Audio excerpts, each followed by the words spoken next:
I just wanna let it go. Wanna just let me go. Head to page 잊어지 뭐. Head to pay 이별의 값. Head to pay 내 눈물로. Assalamualaikum warahmatullahi wabarakatuh.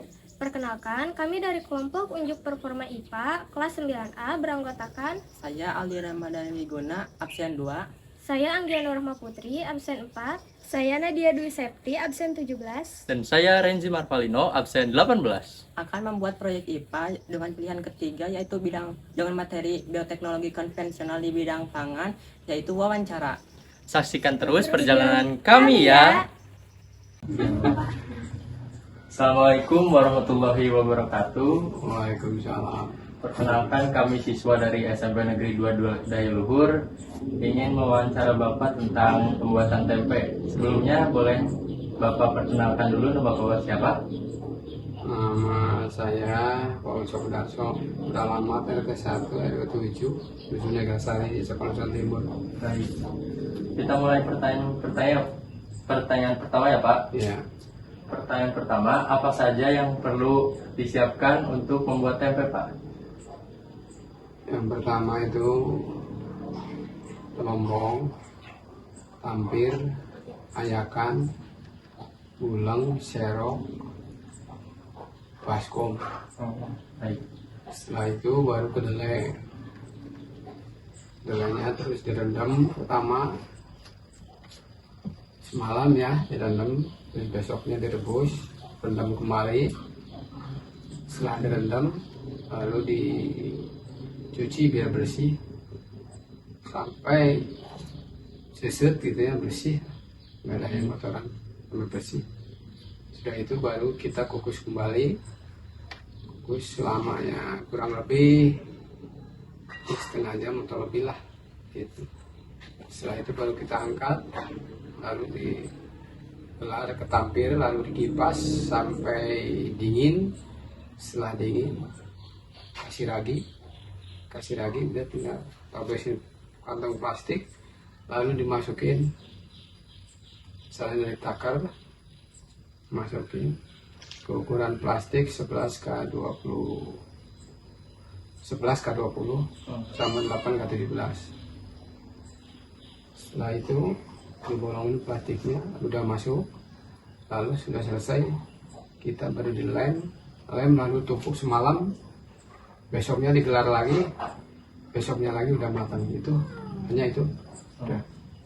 Untuk tempe yang berkualitas itu yang kayak gimana Pak?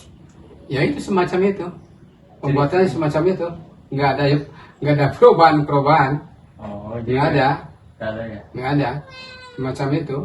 Yang penting nyucinya bersih, godoknya matang, terus alat-alat semua pada bersih, airnya juga pada bersih, hasilnya bagus. Baik. Gitu. Dari proses tadi, menurut Bapak yang paling sulit itu proses di mana? Di saat apa? Saya kira nggak ada yang sulit, Nggak ada. nggak ada yang sulit. Oh iya baik. Udah jalan semua tuh, nggak ada yang sulit. Oh, iya. Pertanyaan selanjutnya, apakah kacang kedelai dan ragi memiliki pengaruh yang besar terhadap keberhasilan tumbuhnya jamur tempe Pak? Kedelai yang bagus itu adalah bola asli ya. Terus di sananya ada kacang impor, bukan kacang lokal.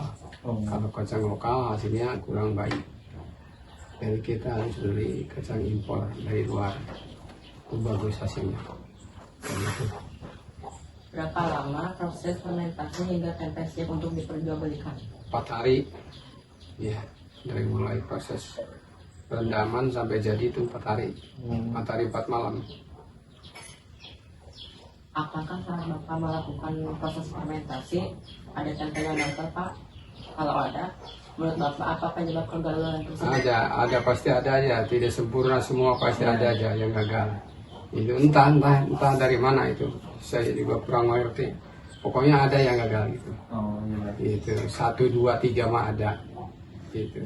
Misalnya kelebihan waktu ya mungkin dosis tempe itu paling 3 hari kekuatan, 3 hari 4 hari. Kalau lebih dari itu pasti busuk. Gitu. Semua juga begitu. gitu. Pak, pertanyaan selanjutnya, apakah Bapak menggunakan mikroorganisme lain saat proses fermentasi selain Rhizopus oryzae? Saya nggak cuma nulis kedelai aja, Oh, nggak ada campuran apa aja nggak ada. oh iya. Asli ada jagung 1, 2 juga dibuang gitu, khusus kedelai Oh, baik. begitu. Pada proses mana pemecahan senyawa kompleks bisa menjadi sederhana dalam keadaan anaerob? Gimana itu caranya itu? Jadi Misalnya gimana? Misalnya apa itu? dari pas susunan kedelai itu pada proses mana bisa jadi tempe gitu Pak? Oh ya itu kan, ya itu teh dari awal itu Dari pertama fermentasi. direndam ya, terus direbus, dikukus, direndam kembali, lalu digiling biar pecah menjadi 2. Ya, setelah itu dikukus kembali, lalu digelar, ya itu hasil semacam itu. Oh, Gitu. jadi pada saat fermentasi ya Pak? Iya. Apakah ada tanda-tanda proses fermentasi itu gagal, Pak? Bagaimana tandanya? Kalau gagalnya bisa ya kurang matang, bisa gagal gitu. Kacangnya kurang matang bisa gagal. Jadi pahit rasanya. Oh, Itu terus kebanyakan lagi, apalagi gitu. Lalu kepanasan, nanti hasilnya jelek lagi. Oh. Jadi harus pas aja begitu, harus pas. Gitu. Waktu dan kondisi penggelaran itu harus tepat, gitu.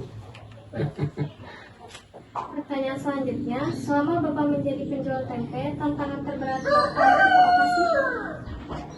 Ya, sementara itu nggak ada. jadi semuanya lancar ya Pak? Lancar, alhamdulillah. Ya, Lancar, nggak ada yang sulit. Yang sulit itu cuman kemarin waktu corona itu memang ada itu, iya. udah kena dampaknya. Jadi ya kita mau order itu susah gitu. Bikinan terus, nah gitu aja, cuman itu aja. Terus sekarang nggak ada. Cuman kebanyakan sekarang kan banyak saingan gitu aja. Oh iya. Itu aja banyak saingan. Jadi omset agak mengurangi gitu. Iya. Gitu. Biasanya kalau dulu kan nggak banyak saingan, nggak banyak yang jualan, jadi enak kita itu. Nah, sekarang kan banyak semua itu yang masuk sini. Gitu. Begitulah. Apa bisa lihat proses pembuatannya, Pak? Terus sekarang mungkin sedang bikin apa enggak ya? Masih dikukus. Besok udah jadi, ini bisa dijual.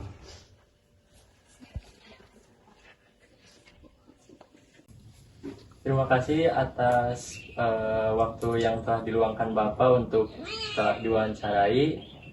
Oke, sama-sama ya. Kurang lebihnya kami mohon maaf. Wassalamualaikum warahmatullahi wabarakatuh. Waalaikumsalam warahmatullahi wabarakatuh. Terima kasih Pak. Ya, selamat ya. Ya. Jadi kesimpulannya, pembuatan tempe memerlukan ragi, kedelai, dan alat yang bersih.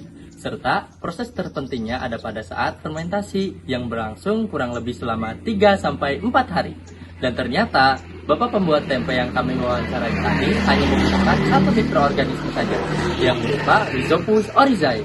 Tempe yang baik biasanya berwarna putih, padat, dan beraroma khas. Kegagalan biasanya disebabkan oleh bahan yang kurang baik, ragi yang tidak aktif, atau proses yang kurang higienis. Mungkin itu saja yang dapat kami tampilkan. Semoga kalian suka dengan hasil video kami. Wassalamualaikum warahmatullahi wabarakatuh. Bye-bye.